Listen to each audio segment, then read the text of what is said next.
अजय जी, जयपुर से। राधे राधे महाराज। राधे राधे महाराज जी। महाराज जी, जब हम अद्वैत में कहते हैं एकोहम बहुश्यामा, तो क्या इसका मूल अर्थ है कि सब एक से ही बने हैं और एक से अनेक होने का कारण है इच्छा शक्ति, भगवान की मन की इच्छा? तो महाराज जी, सवाल यह है कि इस इच्छा शक्ति का स्रोत क्या है, ये कहाँ से उत्पन्न हुई, और इसको समझने के लिए अगर बुद्धि लगाई जाए तो पूर्ण रूप से समझा जा सकता है, समर्पण भाव से? नहीं, बुद्धि एक प्रकृति की है। किसका प्रश्न है? बुद्धि एक प्रकृति का अंश है, वो परमात्मा को नहीं जान सकती। जब बुद्धि में परमात्मा का स्मरण किया जाता है तो परमात्मा आकर बुद्धि में बैठ जाता है, तो परमात्मा बुद्धि से ही परमात्मा को जाना जा सकता है। और भगवान में इच्छा क्यों प्रकट हुई, ये प्रश्न नहीं बनता, क्योंकि सर्वतंत्र स्वतंत्र परमात्मा ऐसा क्यों, ये जिनको भूख नहीं है वो भूख से व्याकुल होकर मांगते देखे गए, जिनको भय नहीं है वो भय से भयभीत होते ही देखे गए। यशोदा मैया की छड़ी से भयभीत हो रहे, आंसू बहाते रण छोड़ भगवान की लीला कर रहे हैं, जो अनंत बलशाली है, वायुकोटि महाबला। गोपाल शास्त्र नाम में भगवान का एक नाम आता, वायुकोटि महाबला, करोड़ों वायु देवताओं जैसा बल। एक वायु देवता तो पूरे त्रिभुवन को हिला। वायुपुत्र पवन पुत्र हनुमान है ना, पवन पुत्र भीम है, तो पवन देव कितने बलवान होंगे? तो वायुकोटि महाबला। ऐसे भगवान रण छोड़ की लीला करते हैं, तो क्यों भागे?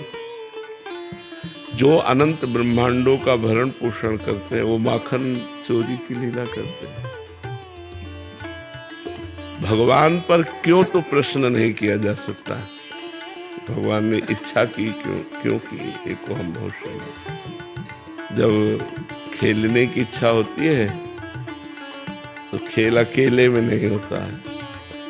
खेलने की जब इच्छा हुई भगवान की तो अपने आप को ही जड़ चैतन्य के रूप में विस्तार कर लिया, और वो अपने आप में खेलते हैं, अपने आप से अपने आप का पालन करते हैं, अपने आप से अपने आप का संहार कर लेते हैं। यही ज्ञान जिसको हो जाता है वो निर्भय निश्चिंत निशोक होकर जीवन मुक्त महात्मा हो जाता है।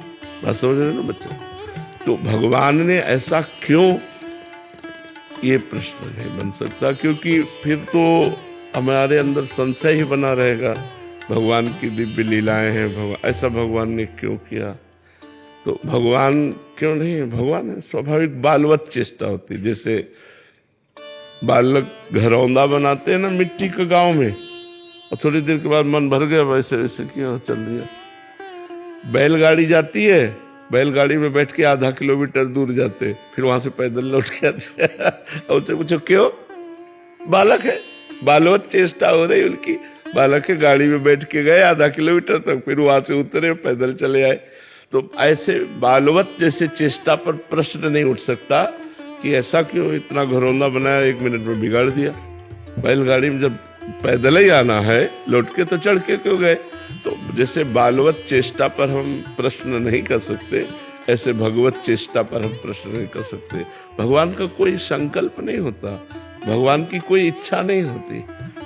जब सृष्टि का समय आता है तो यही प्रकृति जो भगवान के हृदय में योग निद्रा रूप में है, वही इच्छा प्रकट करके उनको जागृत कर देती है।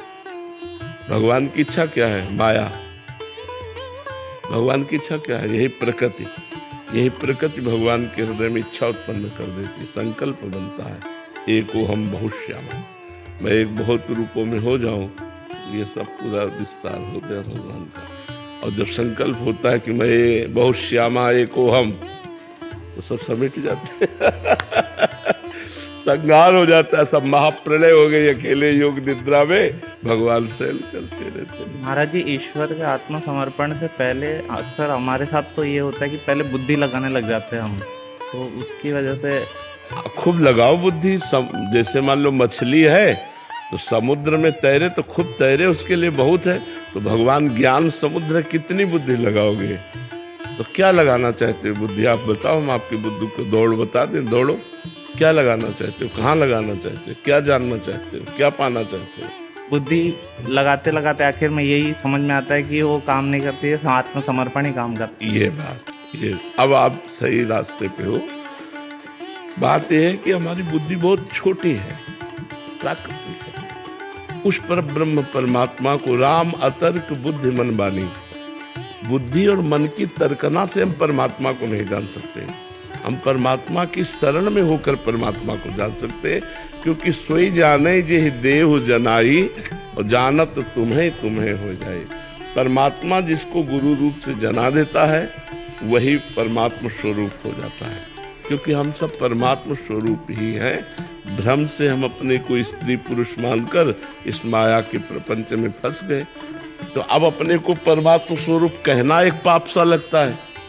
ये भ्रम हो गया, भ्रम हो गया। और जब साधना होती है तो वो क्या दूसरे लोग कहने लगते हैं कि ये मनुष्य थोड़ी है, संत थोड़ी है, तो साक्षात भगवान है। क्यों? क्योंकि वो साक्षात भगवान में तन्मय हो गए तो वो भगवत स्वरूप हो गए। जानत तुम्हें तुम्हें हो जाए तो भगवत स्वरूप हो गए। भगवत स्वरूप थे, भगवत स्वरूप रहेंगे। भ्रम के कारण ऐसा हो गया। ये साधना से क्या मिटता है? भ्रम। ये जो नानात्व का भ्रम हो गया है, ये भ्रम मिट जाता है। एक हर सवाल का उत्तर एक आवे, चाहे अष्टांग योग से, चाहे सांख्य योग से, चाहे भक्ति योग से, चाहे कर्म योग से, तो आपकी साधना सही है। अगर एक नहीं आया तो साधना सही नहीं है। एक हो हम, वो एक ही परम। जैसे भक्ति में सब जगह वही जड़ चैतन्य में मेरा इष्ट विराजमान है, बस दूसरा कोई, दूसरों न कोई। मेरे तो गिरधर गोपाल दूसरों न कोई, वही गिरधर गोपाल सब रूपों में विराजमान है, दूसरा कोई नहीं। पहले भगवान की शरण होने के लिए सदगुरु की शरण में हो, क्योंकि हमें शरण होना भी तो नहीं आता। हम कहते भगवान की शरण, तो हमें शरण होना भी नहीं आता। तो पहले हम सदगुरु की शरण में हो, फिर उनकी बताई हुई पद्धति से साधना करें और भगवान की कृपा हो। उसमें साथ में ये भी है, भगवान की विशिष्ट कृपा हो तो ये ज्ञान उसको अनुभव में आ जाए। अनुभव में आ जाए तो माया मुक्त हो जाए। जब तक अनुभव में नहीं आएगा तो केवल वाचिक ज्ञान से माया पर विजय प्राप्त नहीं किया जा सकता। वाचिक ज्ञान थोड़ा सा ये प्रणाम नमस्कार ये सब करवा सकता है कि आप थोड़ा ज्ञानी हैं, लेकिन उससे आपकी अंतरात्मा में विकारों का नाश, इंद्रियों पर विजय, मन पर विजय ये नहीं हो सकती। ये साधना से, आंतरिक ज्ञान से होती। जैसे एक संत भगवान ने देखा कि हजारों पक्षियों को बहेलिया मार रहा है रोज। वो जंगल में रहते थे तो वो हर बोली जानते थे, तो उन्होंने पक्षियों की बोली में पक्षियों को समझाया, बहेलिया आएगा, दाना डालेगा, जाल बिछाएगा, फंसना नहीं। हजारों पक्षियों को सिखा दिया। जब लौट कर आए तो वो हजारों उसी जाल में फंसे कह रहे, बहेलिया आएगा, दाना डालेगा, जाल बिछाएगा, फंसना नहीं। तो उनका, अरे मूर्खों, हमने तुम्हें गीत गाने के लिए नहीं कहा था, हमने तुम्हें समझाया था कि बहेलिया आएगा। वो बोल रहे। तो यही दशा हमारी है कि हम ब्रह्म ज्ञान की बातें तो करते हैं लेकिन माया के भोगों में रहकर। तो ये वो वाचिक ज्ञान से माया पर विजय प्राप्त नहीं होती, आध्यात्मिक ज्ञान से, आत्मज्ञान से माया पर विजय प्राप्त होती है। और वो होता है गुरु कृपा से। नाम आत्मा प्रवचनेन लभ्या न मेधया न बहुना श्रुतेन। बहुत प्रवचन करने वाले को आत्मा का अनुभव नहीं होता, बहुत सुनने वाले को अनुभव नहीं होता, बहुत बुद्धिमान को भी अनुभव नहीं होता। जिस पर गुरु कृपा हो गई उसको अनुभव होता है। गुरु कृपा तभी होती जब आपका प्रयत्न देखा, आपकी श्रद्धा देखी कि आप बहुत प्रयत्नशील हो, साधना में बड़ा कष्ट सह रहे हो, तो उनकी कृपा हो गई कि अच्छा भी इसको अनुभव हो जाए। तो वो अब ऐसे खाते पीते मौज मस्ती में हो तो भगवान देख रहे हैं कि आप मौज मस्ती में हो ही। जब आप व्याकुल हो जाओ उस तत्व के लिए कि मुझे तत्व ज्ञान चाहिए, भोजन अच्छा न लगने लगे, जीना अच्छा न लगने लगे, तो भगवान आपको तत्व ज्ञान करा देंगे। तो नाम जप करो और सत्संग सुनते रहो और शास्त्रों का स्वाध्याय करो और गलत आचरणों से बचते रहो, तभी आप पवित्र अध्यात्म में चल पाओगे। गलत आचरण करोगे तो ज्ञान तो रावण को भी है, ज्ञान तो हिरण्यकश्यप को भी है। जब हिरण्याक्ष मारा गया तब देखो अपने परिवार को कितना बढ़िया ज्ञान दे रहा है। हिरण्याक्ष वध के बाद जब हिरण्यकश्यप उपदेश करता है अपने पूरे परिवार को, तो देख लो इतना बढ़िया उपदेश करता है जिसे कोई ब्रह्मज्ञानी महापुरुष उपदेश कर रहा हो। और स्वयं भगवान से द्रोह कर रहा है, उसका ज्ञान स्वयं भगवत भक्त अपने बेटे से द्रोह कर रहा है, ये है उसका ज्ञान। और ज्ञान उपदेश कर रहा है ब्रह्म स्वरूप होकर।